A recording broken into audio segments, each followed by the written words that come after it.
Bismillahirrahmanirrahim. Assalamualaikum warahmatullahi wabarakatuh.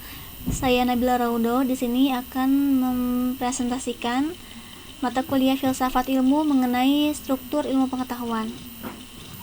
Pengetahuan merupakan khazanah kekayaan mental yang secara langsung atau tidak langsung turut memperkaya kehidupan kita. Sukar dibayangkan bagaimana kehidupan manusia jika seandainya ilmu pengetahuan itu tidak ada. Sebab pengetahuan merupakan sumber jawaban bagi berbagai pertanyaan yang muncul dalam kehidupan kita. Seperti yang diungkapkan oleh Plato bahwa filsafat tidak lain adalah pengetahuan tentang segala yang ada. Ilmu pengetahuan tersusun dari kata ilmu dan pengetahuan. Dalam Kamus Umum Bahasa Indonesia, ilmu diartikan sebagai pengetahuan atau kepandaian, baik segala yang masuk jenis kebatinan maupun yang berkenaan dengan keadaan alam dan sebagainya. Menurut Kunto, ilmu pengetahuan ialah suatu proses pembentukan pengetahuan yang terus-menerus sampai menjelaskan fenomena dan keberadaan alam itu sendiri.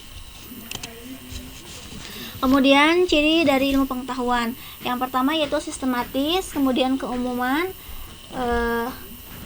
rasionalitas, objektivitas, variabilitas, dan komunalitas.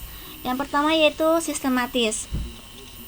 Sistematis memiliki arti bahwa pengetahuan ilmiah tersusun sebagai suatu sistem yang di dalamnya terdapat pernyataan-pernyataan yang berhubungan secara fungsional. Kemudian yang kedua ya, keumuman. Ciri keumuman merupakan merujuk pada kualitas pengetahuan ilmiah untuk merangkum berbagai fenomena yang senantiasa makin luas dengan penentuan konsep-konsep yang paling umum dalam pembahasannya. Kemudian yang ketiga yaitu rasionalitas. Ciri dari rasionalitas berarti bahwa ilmu sebagai pengetahuan ilmiah yang bersumber pada pemikiran rasio yang mematuhi kaidah-kaidah logika. Kemudian yang keempat yaitu objektivitas. Ciri objektivitas menunjuk pada keharusan untuk bersikap objektif dalam mengkaji suatu kebenaran ilmiah tanpa melibatkan unsur emosi dan kesukaan atau kepentingan pribadi. Yang kelima yaitu variabilitas. Variabilitas bahwa pengetahuan ilmiah harus dapat diperiksa kebenarannya, diteliti kembali atau diuji kembali oleh masyarakat ilmuwan.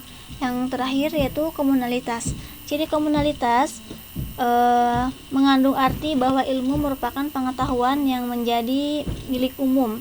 Itu berarti hasil penelitian yang kemudian menjadi khazanah dunia keilmuan tidak akan disimpan untuk kepentingan individu atau kelompok tertentu. Struktur ilmu pengetahuan. Yang pertama yaitu metode ilmiah. Untuk menghasilkan suatu yang benar diperlukan metode atau prosedur yang benar pula.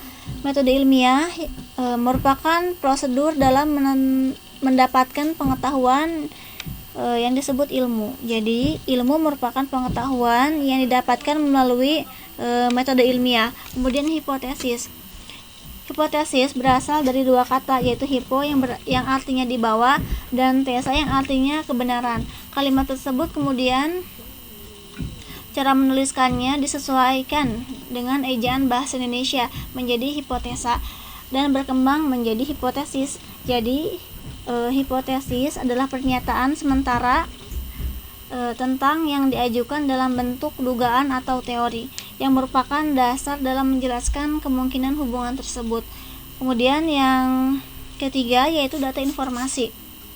Tahapan ini merupakan suatu yang dominan dalam bentuk keilmuan disebabkan oleh banyaknya kegiatan ilmuwan yang diarahkan kepada pengumpulan data. Maka banyak orang yang menyamakan keilmuan dengan pengumpulan fakta. Hasil observasi ini kemudian dituangkan dalam bentuk pernyataan-pernyataan, penyusunan dan klarifikasi data, tahap metode keilmuan. Kemudian Data ini menekankan pada penyusunan kata dalam kelompok-kelompok, jenis-jenis, dan kelas-kelas.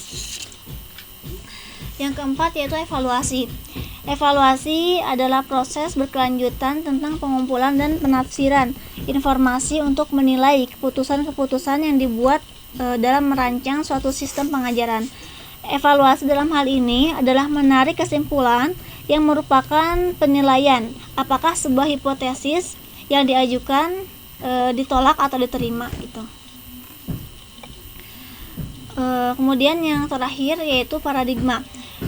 Pengujian kebenaran dalam ilmu berarti menguji hipotesis dengan pengamatan kenyataan dan sebenarnya. Dalam hal ini, maka keputusan terakhir terletak pada fakta. Secara umum, pengertian paradigma adalah seperangkat keyakinan atau dasar yang menuntut tindakan seseorang dalam kehidupan sehari-hari. Kesimpulannya, pengetahuan ialah bagian terkecil dari pengetahuan yang maha luas adanya.